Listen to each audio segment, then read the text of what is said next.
So we got a hot start in Utah, top of the West. We're getting to a quarter of the season. Is it a fluke? Is it legitimate? Who knows? Maybe people approached Utah thinking it's an easy win and then they're being surprised by it. But Lauri Markkanen is starting to look like the prospect that I think everyone had hoped he was when they picked him.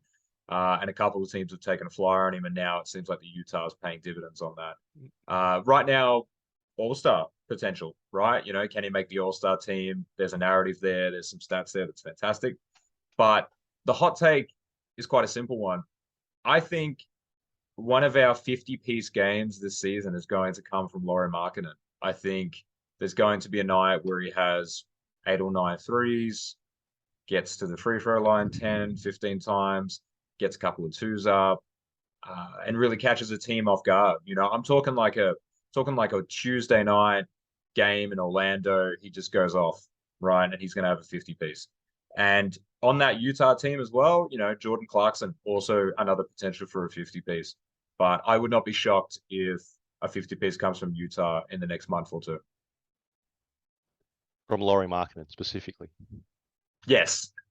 Do you want to put a wager on this? I feel like we can definitely cut this and release this clip if we add a six pack of beer to this. If Lauri Markkanen scores 50 points this season, I will send you a 6-pack of beer of your choice.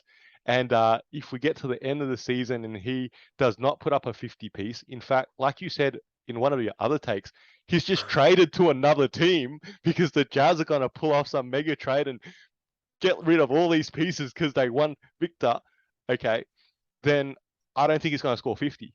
What do you reckon of that that sort of wager on this hot take of yours?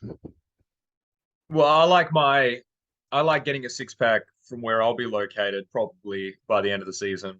And if I had to buy a 6-pack for you, it's probably quite easy for me to send that to you. It should be relatively cheap based on where you'll be probably.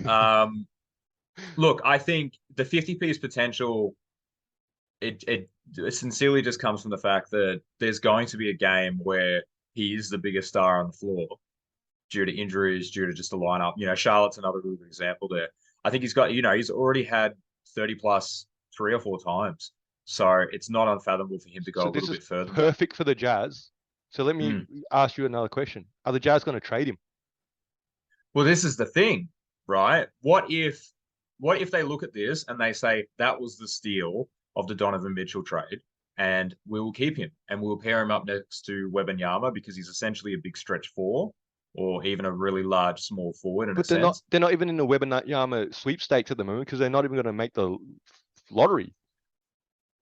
Look, I think it is quite safe to assume the top 8 finish for the Jazz would not make a lot of sense moving forward. Yeah. Look, they're catching people by surprise in the regular season. I think there was definitely a narrative of they were supposed to tank. No one expected them to win, all of that jazz.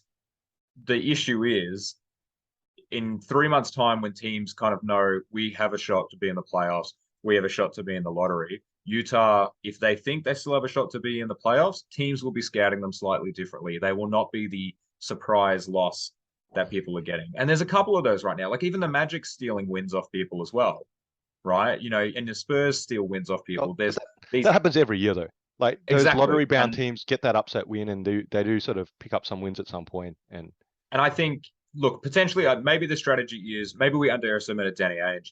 Utah, I believe, is pumping value into their players to make all of them look like legitimate pieces to a championship team if they were so inclined to trade for them. And, and they're also probably rolling the dice. Who stays on the team? So you got 1 minute. You got 1 minute here because 2 weeks ago you said they're going to trade everybody, and now you're saying that they're going to trade everybody but Lauri Markkanen. Yeah, I think my Lauri Markkanen stock has instantly increased by 1,000%. And there's nothing wrong. I mean, in the nature of hot taking, in 2 weeks' time, he could be one of the worst players that we've ever seen in our life. It's just the joys of the sport. We go with what we get.